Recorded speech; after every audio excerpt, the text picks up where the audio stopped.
Kopi Antiks Inspire.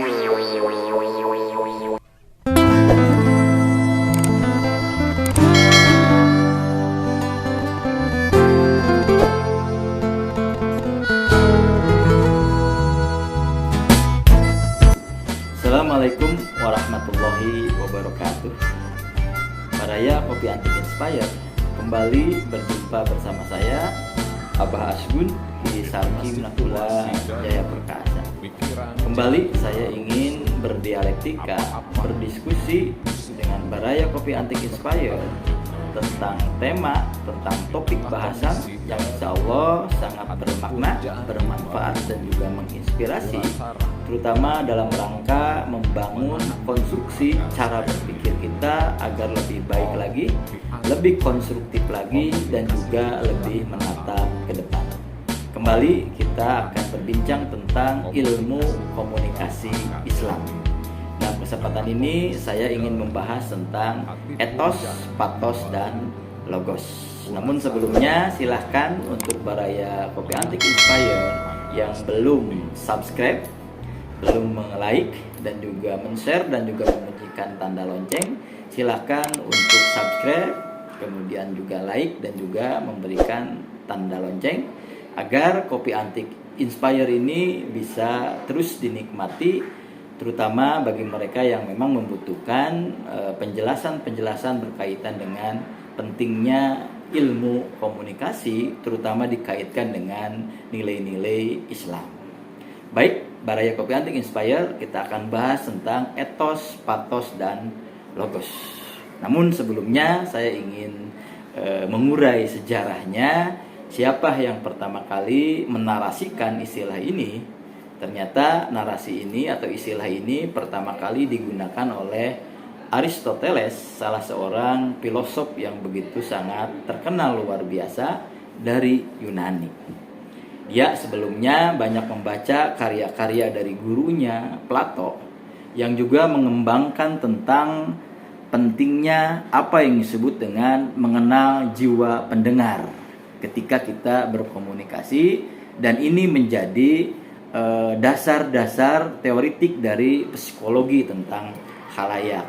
Dan kalau kita kemudian kita urai kembali sejarahnya, ternyata Plato juga banyak belajar dari Socrates yang dikenal dalam sejarahnya mengakhiri hidupnya dengan cara minum racun ketika dia tidak ingin sependapat atau dipaksa sependapat sama dengan penguasa pada saat itu.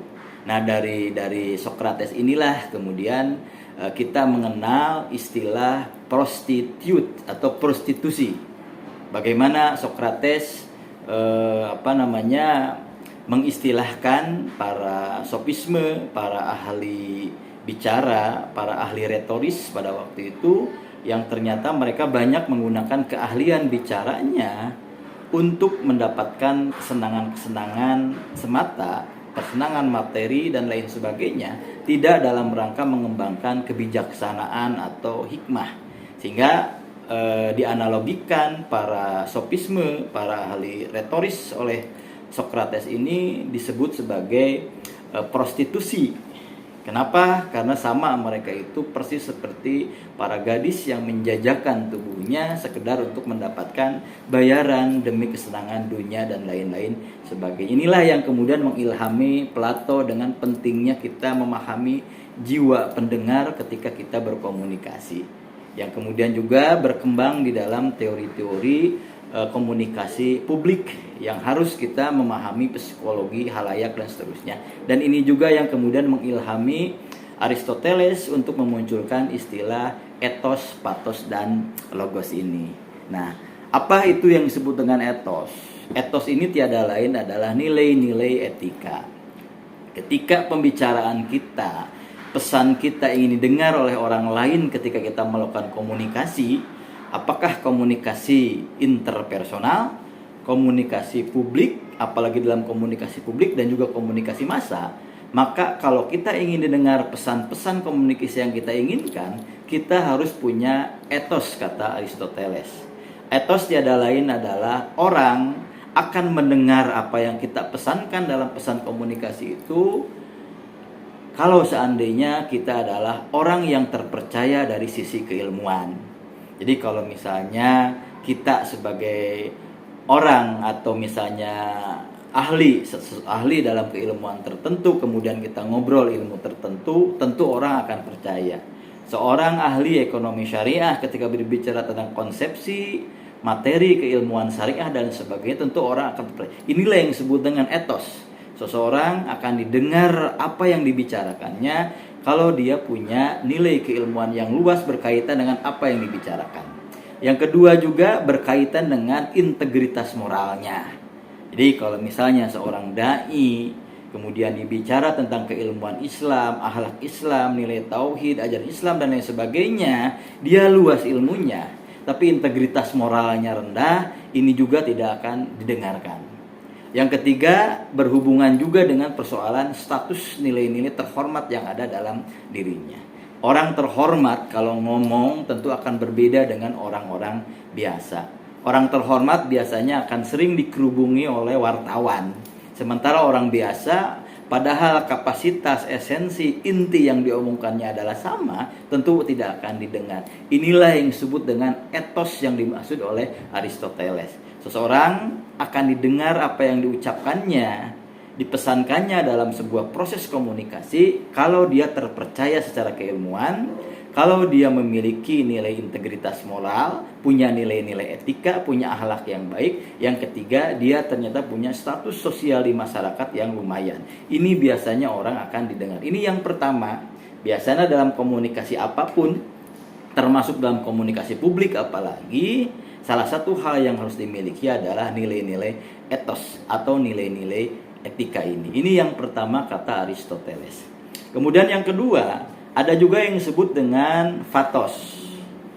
Ada banyak orang pintar, ada banyak orang yang secara integritas moral luar biasa, banyak orang terhormat, tapi ternyata punya kelemahan dalam sisi pathos.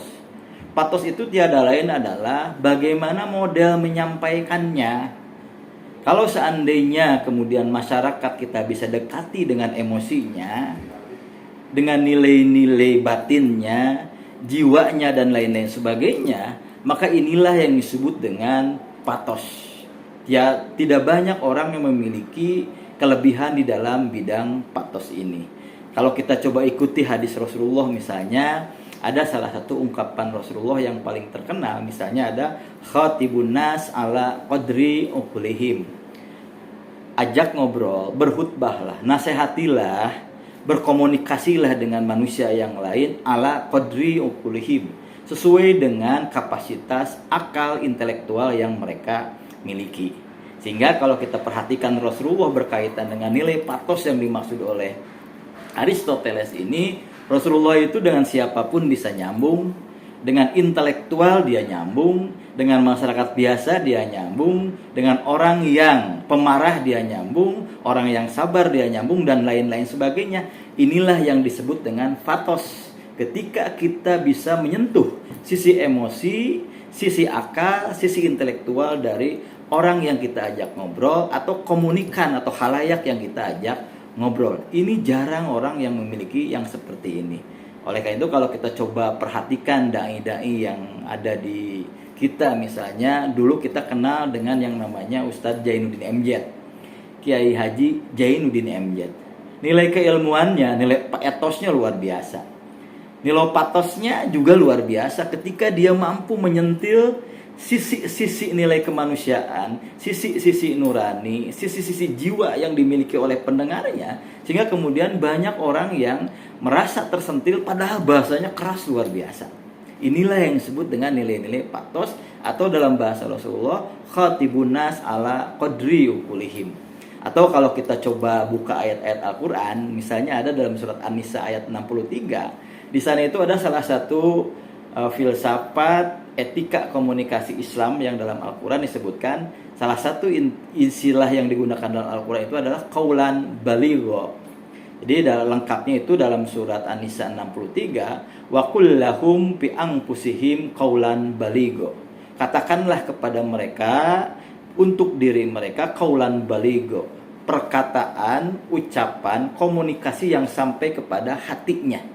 Kalau kita lihat konteks ayat ini dalam asbab nuzulnya, dalam ayat sebelumnya disebutkan ini berkaitan ketika Rasulullah berhadapan dengan orang-orang munafik. Rasulullah ketika berhadapan dengan orang-orang munafik, wa qul lahum bi anfusihim qaulan baligha. Jangan menggunakan kata-kata yang marah, jangan menggunakan pendekatan emosional dan lain sebagainya, tapi wa qul lahum bi anfusihim qaulan baligha. Menggunakan perkataan, ucapan, komunikasi yang menyentuh akal kolbu dan akal pikiran mereka. Inilah yang dalam bahasa Aristoteles disebut sebagai pathos. Ketika kita mampu masuk dalam emosi mereka, masuk dalam jiwa halayak dan lain sebagainya, inilah yang disebut dengan pathos yang menurut Aristoteles yang tadi itu. Ini yang kedua yang disebut dengan pathos. Kemudian yang ketiga ada yang disebut dengan logos. Kalau sisi yang pertama berkaitan dengan integritas moral, integritas keilmuan, orang akan melihat dulu siapa yang bicaranya. Yang kedua berkaitan dengan bagaimana dia menyampaikan, apakah sampai kepada hati dan pikirannya. Kalau yang ketiga berkaitan dengan logos. Logos tiada yang lain adalah ketika kita sebagai komunikator mampu memberikan bukti yang logis berkaitan dengan apa yang kita ucapkan. Kalau dalam bahasa yang lain, dekati logika halayak, itulah yang harus dilakukan oleh seorang komunikator. Jadi bukan sekedar dia pintar karena wawasannya, bukan karena etika akhlaknya luar biasa, bukan karena emosi dia mampu membangun atau masuk dalam emosi dan jiwa halayak, jiwa komunikan. Tapi yang paling terpenting ada lagi yang disebut dengan ketika menjelaskan apa yang dia inginkan, yang dia pesankan, dia mampu melogikakan dengan bukti-bukti yang bisa masuk akal. Ini yang disebut dengan logos. 3 hal yang sangat penting dalam sebuah proses komunikasi, apalagi dalam komunikasi publik dan komunikasi masa hari ini. Orang hari ini butuh pembuktian yang bersifat logis, bersifat masuk akal.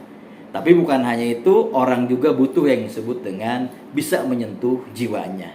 Di samping itu, orang juga akan melihat siapa orang yang mengatakannya. Maka disinilah sisi etos, sisi integritas ilmu dan sisi integritas moral itu menjadi satu hal yang sangat penting. Jadi kalau dulu sahabat Ali menyebutkan bahwa undur ma qala wala tanjur man qala, maka perhatikan, ambillah hikmah, nilai keilmuan dari apa yang dikatakan orang dan jangan melihat siapa yang mengatakannya. Maka hari ini falsafah komunikasi yang disebutkan, yang diungkapkan oleh sahabat Ali bin Abi Thalib ini sepertinya perlu kita coba revisi kembali.